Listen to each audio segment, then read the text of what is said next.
고디의 야매조역 택지취 각 효의 변화.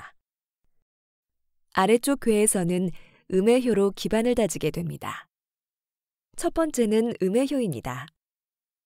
처음 땅 위에 물이 모여들기 시작하는 위치입니다. 그러나 아직 명확한 기반이 닦여있지 못한 초기 단계라서 모인 물은 한 곳에 가만히 머물지 못하고 떠돌아다니게 됩니다. 아직은 앞으로 추구해야 할 방향도 명확하지 않고 지금 상태로 큰일을 할 수 있다는 믿음도 부족합니다. 그렇지만 아직은 일의 초기이니만큼 크게 걱정할 필요는 없습니다. 내가 원하는 것을 차근차근 이루어 나가다 보면 빛을 만날 수 있을지도 모릅니다.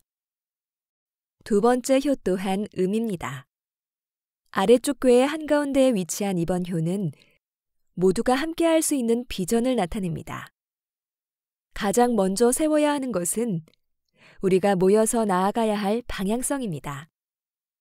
주변을 둘러보면 앞으로 발전해 나갈 수 있는 수많은 길이 우리를 유혹합니다만 모든 길을 일일이 시도해 볼 수는 없습니다. 단순히 눈앞의 길만을 보는 것이 아니라 더 먼 미래의 비전을 바탕으로 가장 가능성이 큰 길을 선택하고 그곳에 모두가 집중하는 전략이 필요합니다. 세 번째 효도 음입니다. 많은 사람이 모여서 힘을 합쳐 나아갈 수 있는 튼튼한 기반이라고 한다면 오히려 수많은 사람 개개인의 특징을 모두 살릴 수 있는 곳은 아닐 수도 있습니다.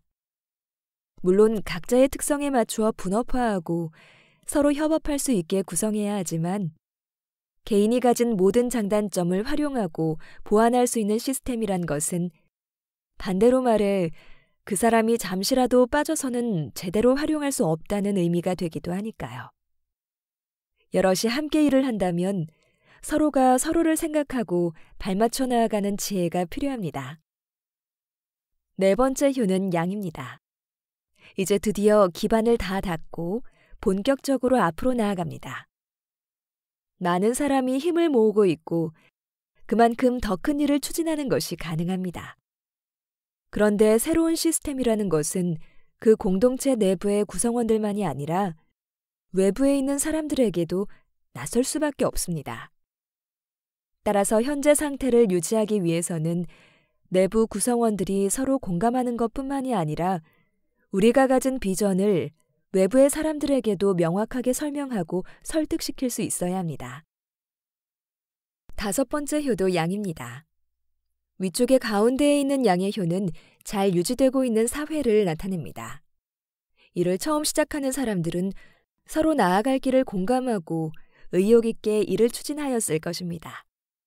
그러나 시간이 오래 지날수록 그 구성원도 계속해서 바뀌게 마련이고 그와 함께 서로 간의 믿음과 의욕도 조금씩 무뎌지게 마련입니다. 물론 그래도 잘 구축된 매뉴얼을 충실히 따르는 것만으로도 큰 문제 없이 사회가 굴러갈 수 있습니다. 그렇지만 가끔은 다시 초심을 되돌아보고 자신을 반성해보는 것이 필요할 것입니다. 마지막 효는 다시 음의 효가 됩니다. 많은 사람으로 구성된 공동체에서 개인은 너무 쉽게 하나의 부품으로 전락해버리곤 합니다. 전체를 위해 개인을 희생하기도 하고 시스템을 따르기 위해 개인의 능력을 무시하기도 합니다. 물론 충실히 짜인 매뉴얼만을 따르기만 하면 전체 사회는 무리 없이 유지될 것입니다. 그렇지만 수많은 개인의 눈물 위에 쌓아 올린 건물이 오래도록 안전할 수 있을 것인지 고민해 보아야 합니다.